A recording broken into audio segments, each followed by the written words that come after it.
Hello students, welcome back to Nationalism in India, and you remember what had happened just now. We have seen a failure of Lahore session of 1929. Now the think tank in Congress have to think very differently. They have to bring some changes. They have to bring back the people together and they have to fight strongly. And one strong leader who was not there in the picture for a very long time came up with a very noble method. He wrote letter. Now this letter is a political letter to Lord Irwin demanding 11 things, or you can put forward like 11 demands. Now demands are wide ranging, covering almost every section of the Indian society from industrialist to peasant. And why these demands, and especially focusing on what? Let's see. See, Gandhiji, when he wrote the letter, he wanted that these demands should be met in certain period of time. And every section of the society of India is covered here, so that no one should feel that they are not important, or their demands are not met by the government, or government is ignoring them, or the political leaders feel that this is not an important section of country. So keeping that thing in mind, the 11 demands were actually put forward. But the most important demand was of this thing. You can clearly see in the picture, salt. Now when your country having 7,500 kilometers of coastline, don't you think salt is almost free? But then what Britishers did? They said कि boss नहीं, आप जो free का salt जो बन रहा है आपका वो मत खाइए, हम जो लाएंगे इंग्लैंड से आप वो खाइए, या तो फिर आप अपना salt मत बनाइए, और आप जो बनाओगे तो आप उस पे हमें tax दोगे. No, how mean they are. I mean, anything which is available free in our country, almost at free rate, they are putting tax on that. So, this is the most important thing, because whether you are in any part of country, or you are the richest man, or you are the poorest person, you still eat salt in your food. एक चीज जो हम सबको बांध के रखती है वो है नमक. कि खाने में कुछ भी हो, अमीर हो या गरीब हो, नमक जरूर यूज करता है. Now, Mahatma Gandhi, in his letter, he said very simple thing, that if you don't meet my demands till this date, which is 11th March, I will launch complete civil disobedience movement. And Lord Irwin thought that just now they have seen so many failures, it won't be successful. And he literally ignored the demands. So what happened? Gandhiji have to do what he has said. Now this is something which is known by everyone in our country. Everyone, including a teacher who teaches you maths or science or any other subject. Something which we have learned in history as Dandi March. So, town Ahmedabad in Gujarat, there is an ashram, Sabarmati ashram. Gandhiji marched 240 miles from this ashram and reached to a very small town called Dandi with 78 of his trusted members. Now, when he is marching along with his members, he is actually welcomed by the villagers, and the villagers then drop the Gandhiji to the next village. Now what's happening between this? It is here where Gandhiji is talking about what would be civil disobedience movement. How is that we have to launch the next movement and why? तो वो जो लोगों को समझाना था वो इसी बीच होता था. Now for 24 days he walked around 10 miles every day. And on 6th April 1930, they reached the small town of Dandi. Ceremonially, Gandhiji made salt early in the morning, thus breaking a law. Now, when I break this law, civil disobedience movement started. Now, you need to understand what is a big difference here between civil disobedience movement and a non-corporation. Now, non-corporation when started in 1920-21, they were just about to non-cooperate. Now, here you have to break law. Now, which laws you are going to break? Just now, Gandhiji have broken one law. So, this is an idea that everywhere in a coastal part of a country, people will make salt. And literally, they used to go in front of a factory, they used to make salt, and it's kind of a teasing. Teasing the Britishers ki boss, dekho, hum hamara namak bana rahe hain. But if you are in an interior part of a country, not in the coastline, what is that you're going to do? See, if you're a peasant, you're going to refuse the taxes. And if you're living in a tribal area, remember forest law, you're going to defy that law. And then in the central part of the country, in almost every villages, there was one position came up known as Chaukidari. And then all the villages have to pay the taxes, Chaukidari taxes, so that I can pay the salary of this Chaukidar. No, this was also defined. People said we are not going to pay this Chaukidari taxes. Now, in the forest area, I'm not even taking my cattle. So this is what the difference is between the non-corporation and the civil disobedience movement. As the movement progressed, worried with this development, colonial government started arresting the Congress leaders. One very important leader in the northwest frontier. Now when I say the word northwest frontier, this is a province in current Pakistan. And the leader is Abdul Ghaffar Khan. He is known as the Gandhi of northwest frontier because he was a disciple of Gandhiji. Now when he was arrested, people in the streets of Peshawar have to face this armored guard. Many were killed. Now Congress did what? They were worried that the leaders are being picked up. They were worried about the arrest of Gandhiji. And this is what happened. When Gandhiji was arrested, in a small town of Solapur, around 1,000 people came. I'm sorry, it's not 1,000, it's 1 lakh. And they were arrested. Now the movement is turning violent. Now when the movement is turning violent, you know what Gandhiji is going to do. He is going to call off the movement. But herein there was a condition. Gandhi and Irwin had a pact between them. And as per the pact, Irwin said, you attend roundtable conference. If you attend roundtable conference, I will release all your political prisoners. Now this was a good opportunity and a good deal. So Gandhiji went to participate in this roundtable conference in December 1931.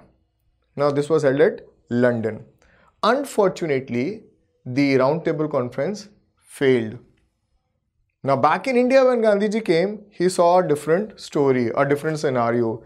As promised by Irwin, nothing happened like that. All the leaders, important leaders, were still in jail. On that, they declared that Congress is illegal. Now Gandhiji got furious. Now beta, when I say Gandhiji got furious, वो ये नहीं कि लाठी उठाकर किसी को मारेंगे. His fight is non-violent. Remember that. So he got furious and he decided that he is going to relaunch the civil disobedience movement. The movement was relaunched again. But then ill fate of Indians, this movement slowed down and failed. So in the next video, you're going to find out why this movement failed or slowed down. Till that time, keep revising and keep smiling. Thank you. Hello students, welcome to Nationalism in India and our next topic. The topic is how participants saw the movement. Which movement? It's the civil disobedience movement. You remember the last lecture we did about how the relaunched civil disobedience movement failed or slowed down. Here we are going to learn the reasons why. See, remember, herein we are going to talk about certain section of society who are going to participate in these movements and then the reasons why they did not participated. For a concept based, just understand an example. अगर मैं आपको promise करूं कि आप मेरे पास पढ़ने आइए, मैं आपको ऐसे पढ़ाऊंगा, वैसे पढ़ाऊंगा और आप 100 ले आओगे. आप आ गए मेरे पास पढ़ने के लिए 9th में और आपका रिजल्ट आया 100. एक सिंपल सा क्वेश्चन है. आप एक एक्सपेक्टेशन से आए थे. आपकी एक्सपेक्टेशन मीट हुई? नहीं हुई. तो क्या आप 10th में मेरे पास एडमिशन लोगे? नहीं लोगे. This is what the concept of this topic is. So Gandhiji was very clear with his ideology that I am going to start a movement so that India will get independence. But is it the same ideology by which these people are following me?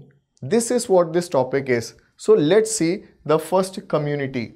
It's the rich peasants from Gujarat and the north and the western North India.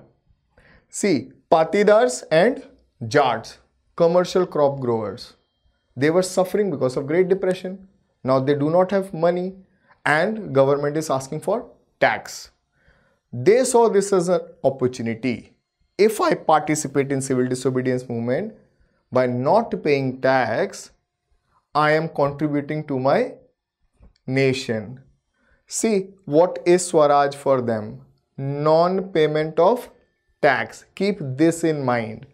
So if rich community is thinking this, on that, these two communities, patidars and jahards, they requested others to join the movement with the same mentality that आप movement join कीजिए और tax मत भरिए, ये सही time है.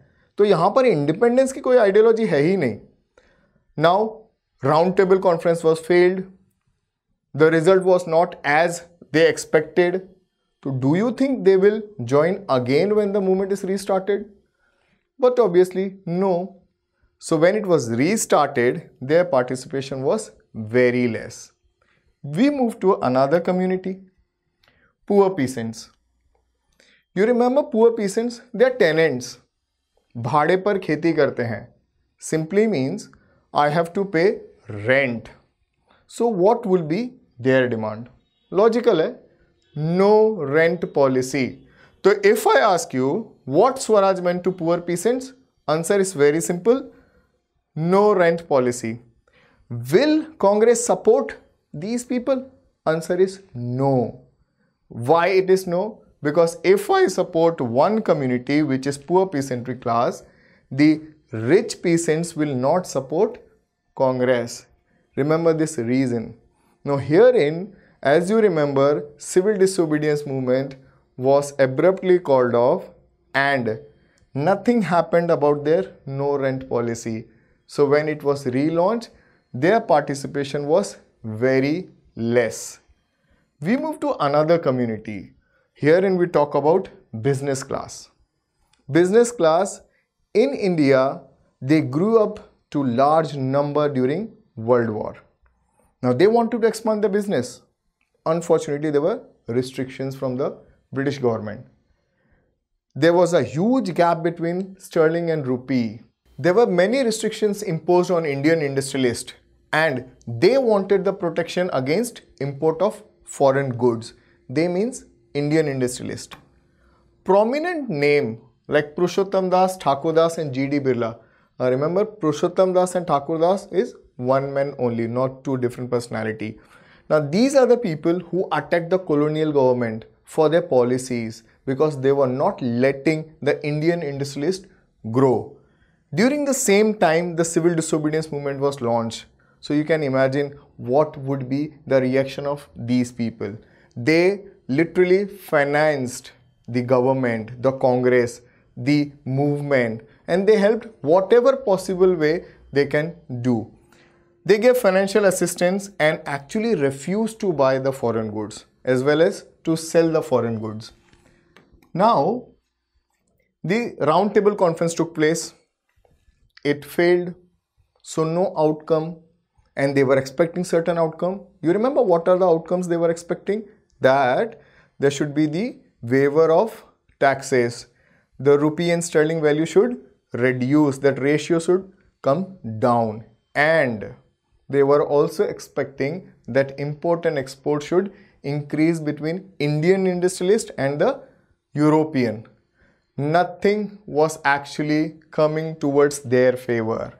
So when it was relaunched, they were very apprehensive. There was another reason also why their participation was very less, because militant activities were increasing and they were also worried about the growing influence of socialism among the young Congress leader. Remember this last statement. Congress is the major party, and if the younger leaders start supporting the workers and the other section of society, it is going to impact the industrialist. That is the reason why they did not participate, or their participation was less when the movement was relaunched. Let's move to another group, and this group is of industrial working class. Their participation is not at all into this movement, apart from one place, which is Nagpur. Now, as industrialists were coming close to Congress, workers stayed aloof.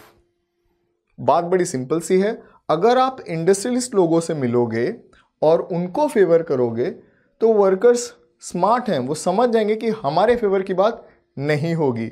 And remember, workers always used to participate in any movement which is led for their benefit, immediate benefit. And that's why they joined 1930s railway strike and dock worker strike in 1932 because it was an immediate benefit for these workers. 1930, Chota Nagpur Plateau or Chota Nagpur Plateau region, here workers came up with Gandhi cap. This is a way of protesting. Now they participated in the boycott movement. Congress was actually not supporting because they felt if I support workers, I am actually dividing my anti-imperialist force. Which is this force? Workers as well as industrialists. I cannot support anyone. This was the dilemma of Congress. Now one more and major section of society, women. They had big participation, and the reason for their participation was Gandhiji. All the women participated. Now I'll be wrong if I say all, but most of the women did participated in the Salt March, and they participated in other movements which were leading to independence. Especially when the boycott was started, they used to bring their clothes, whatever they have purchased, and they used to lit them to fire, the bonfires and all. So women had a very good participation. They went to jail also. And the reason was because they are going and they are defying the British rule. Most of these women who participated belong to richer section of society. Whether it is rural India or it's an urban center, they belong to rich and affluent families. Gandhiji is someone who actually portrayed women as very important and integral part of independence. Moved by Gandhiji's call, women started feeling that service to the nation is their sacred duty. Gandhiji said that if women will take care of their home and hearth, men can go out and they can work.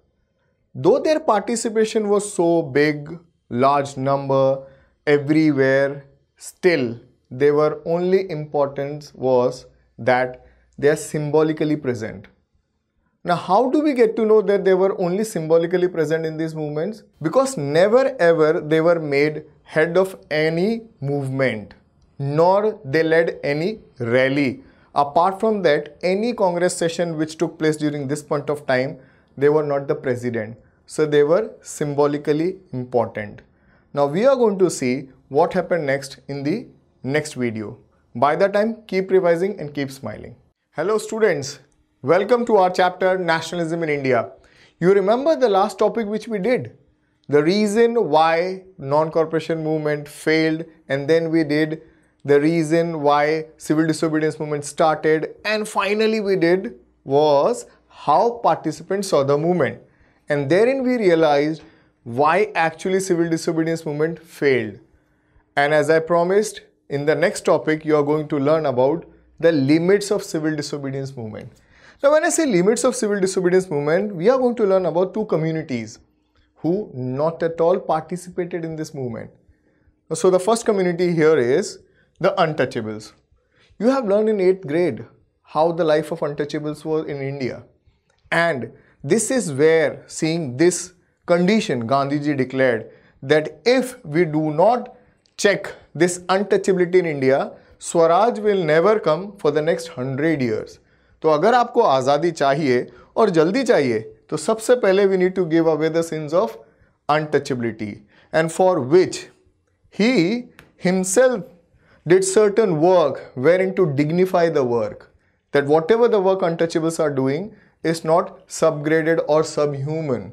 So what was the work untouchable used to do? They used to clean your toilets, and that's why they were considered inferior. And there were various other reasons also, which is due to our religious beliefs. Now, Gandhiji called untouchables as Harijan. नाम सुना सुना लग रहा है, हरिजन. Hari means God. Jan means भगवान के लोग. So that's what the name Gandhiji gave to untouchables. Now, he also organized satyagraha so that these people can get entry to the temples, road, schools and public well. Now, why did he organize satyagrahas? You know that untouchables were not allowed to go to temple. They were not allowed to drink water from the public well. And that's the reason why Gandhiji organized these satyagrahas. and he was very successful. Now, he also did the work which Bhangis used to do. When I use the word Bhangi, here they refer to the sweeper. And why he is doing this work, why he is cleaning toilet, why he is sweeping floor? Because he want to tell others, the upper caste people, that koi kaam chota nahi hota hai. Now this was Gandhiji who did all these things for the untouchability and untouchables, but there were other leaders who specially worked for the eradication of untouchability. You can see these two gentlemen, Dr. B.R. Ambedkar and Periyar. Now, Dalit leaders wanted that if you want to bring change in their society, have political empowerment. And how would political empowerment come? You organize yourself, contest election, win the seat, bring the change. That's simple logic. This is what these people did, and for which you need to have an organization. So, Ambedkar in 1930s called these people as Depressed Class Association. He formed an organization which was only about the Dalit and the welfarement of the Dalit community. Now, Ambedkar and Gandhiji clashed at second roundtable conference. When Gandhiji went for the second roundtable conference, which was at London, they clashed. Reason was Ambedkar ji demanded separate electorate for the Dalit. But when I use the word separate electorate, it means that seats will be reserved for the Dalit, Dalit will be the candidate and only Dalit will be the voter. In short, आपको ऐसा नहीं लग रहा कि country थोड़ी सी divide हो रही है? वैसे पहले community divide होती है, फिर धीरे धीरे country divide होती है. And this is the reason why Gandhiji was against this demand. And Britishers तो आप जानते ही हैं, opportunist हैं. This was the right time they thought कि yes, to divide the country. And they accepted the demands of Ambedkar. But Gandhiji went on to fast until death, till Ambedkar do not give away the demands. Now all important leaders within India, they meet these two leaders and they explained them that this is not right. Some went to Ambedkar ji, some went to Gandhi ji. Finally, Ambedkar have to give away the demand and a pact was signed at Pune, which is known as Pune Pact in 1932. Pact is simple. No separate electorate. But then what will they get? They will get reservation of seats. Seats would be reserved for untouchables, Dalit community. This is how the Pune Pact was formulated and the issue was resolved. But there was another community whose participation was lukewarm. When I say lukewarm, बहुत कम, ठंडा, so participation था. That community is Muslims. Now, reason for their participation or less participation in this civil disobedience movement was Congress slowly and steadily after 1915 became visibly a Hindu supportive party, and this is the reason they were hurt. Now see, whenever Congress started meeting the Hindu Mahasabha's meeting and also certain Hindu religion meeting, the Muslims were separated, segregated. They felt that they do not belong to this. But obvious है कि अगर आप कोई हिंदू महासभा की meeting attend करोगे या आप कोई पूजा पाठ वाली मीटिंग अटेंड करोगे तो why would Muslims will come and join? And Muslims participation was also limited till Khilafat non-corporation. You guys think we always talked about only one thing, that non-corporation movement failed or called off. We never thought about what happened to Khilafat. So that's actually an homework. Find it out what happened to the Khilafat. We'll continue ki what happened to the Muslims, why their participation was less. See, when Gandhiji came to India and this political scenario changed, lot of changes came into Congress. One major change was Congress always used to have sessions across the country, and the leaders, the presidents were from different religion and caste. Unfortunately, or the ill fate of the Muslims, after 1915, if you see, the sessions head are not belonging to this community, the Muslims. So this actually showed that relationship between the Hindus and the Muslims. Now both of them started organizing the religious processions. And whenever these religious processions are coming up face to face, there is always a clashes. And whenever there is a clashes, don't you think a little kind of war between the two community, and this worsened the relationship between the Hindus and Muslim. Finally, after a long time in 1927, there came a time that these two communities decided to come together to forge an alliance. But to forge an alliance, you need to have certain conditions met. And those conditions were that how about representation of seats in the assembly, in the coming assemblies. So for which a gentleman here, sorry, on my left hand side, Muhammad Ali Jinnah, leader of Muslim League, he demanded that Muslims should have proportional representation. And what is this proportional representation? Simply, जहाँ Muslims ज़्यादा हैं वहाँ पर उन्हें ज़्यादा seat चाहिए, और जहाँ मुस्लिम्स कम हैं वहाँ पर रिजर्वेशन ऑफ सीट चाहिए. इन शॉर्ट बेटा, हेड्स आया तो मैं जीता और टेल्स आया तो आप हारे. But obvious Congress thought a bit on this, but then they agreed. And why did they agreed? Because they also had very important prominent Muslim leaders. 1928, next year, there was an all India party meet. The gentleman on my right, Mr. M.R. Jaikar, president of Hindu Mahasabha, simply denied this demand. He said, we are not going to agree to your demands of proportional representation. Now, there is no prize for guessing what will happen. Muslims got furious, angry that their demands are not met. And many important Muslim leaders started thinking that once this country gets independent, then we will be subjected to the status of minority. And remember this very important line. They feared that the culture and identity of minority would be submerged under the majority rule of Hindus. Now I request you to keep revising and keep smiling. I'll see you in the next video with the last topic of the chapter. Thank you.